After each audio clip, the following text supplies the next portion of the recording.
Good morning. We are extremely pleased that you are here.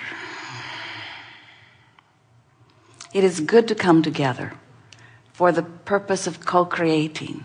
Do you agree? Yes. You are enjoying taking thought beyond that which it has been before. You are enjoying the expansion of your desire. You are enjoying the focusing mechanism that your physical time-space reality provides for you. You are enjoying the contrast that helps you to focus, especially that. Well, when your desires are not contradicted by a thought that is opposite, in other words, when you want something and you don't doubt it, then that desire feels good, doesn't it? But when you want something and you don't see how it can come, and even though maybe you've seen others achieve it, you don't really believe that you can. Those desires sort of harass you, don't they? But a desire that is non-contested by yourself is a life-giving state of being, isn't it? When you're focused upon something that you desire, which means all of the energy that is you, which means it goes right back to the source within you. When all that you are is focused upon something, the energy that creates worlds is flowing through you. And that feeling of elation or passion is what being really alive is. But when you focus upon something that you want, but you've been practicing not believing it, so you want it, but, and you want it, but, and you want it, but you're worried about it, or you want it, but you can't see any evidence, but you want it, but, that contradictory focus is all it is. That contradictory focus. A belief's just a thought you keep thinking, and a thought you keep thinking is just something that you're focused upon. Now, you may be hearing the word you, because you are the one who wants, and you are the one who doubts. Or you are the one who wants, and you are the one who believes.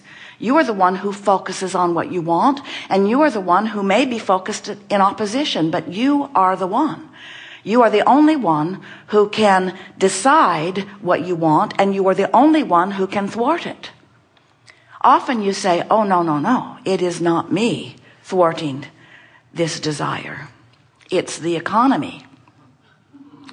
And we say, but it's your focus upon the economy. It's your attention to the downside of things that causes you to keep active in your vibration contradiction. Now, before any of this makes sense to you, you have to remember that you are a vibrational being, and most physical humans don't remember that because you are so good at being vibrational beings, so good at interpreting vibration. You think you're flesh, blood, and bone. You think you're human. You think you're material in the sense that others can see you and touch you and recognize you and hear you. But you are a vibrational being, and everything that you know as your fully manifested life experience is an extension of that vibration. And if you will take the time to recognize the vibrational nature of you and reflect on the origin of the signal that is you, and then recognize the power of the vibration of your each and every thought, and then use your emotional guidance system just as you intended to understand the frequency of the thought that's active within you in any point in time, you can, in a very short order of time, work the bugs out of your vibration resistant thought. When you focus on anything, you activate the vibration of that within you.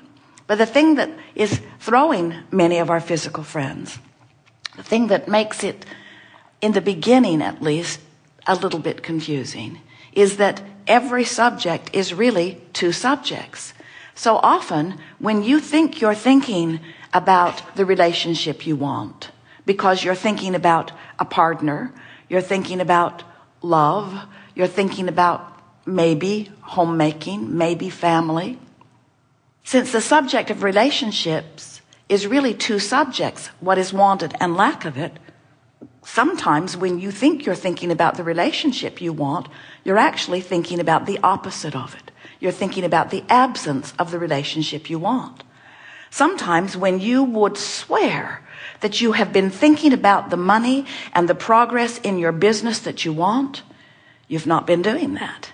You've been thinking about the absence of the money you want and the absence of the progress in your business. Often you don't even realize you're doing it if you're thinking about thinking. If you're only thinking about the thought you're thinking, then we can see how the subject of relationships is a broad subject. It goes all the way from having one to not having one, to having a good one to having a bad one. Just like having all the money you want, all the money you want, all the money you want, not having enough money. Sounds like the same subject. But you have to realize that the way you feel while you're thinking the thought is the indicator about whether you are in alignment with what you want or not. There's another thing that often throws our physical friends, and that is often when you are considering something that you want, you're considering it or attempting to through the lens of others who have it or want it. And we want you to understand that the only thing that you need to understand is your own relationship between how much you want it and what you're thinking about it right now in this moment.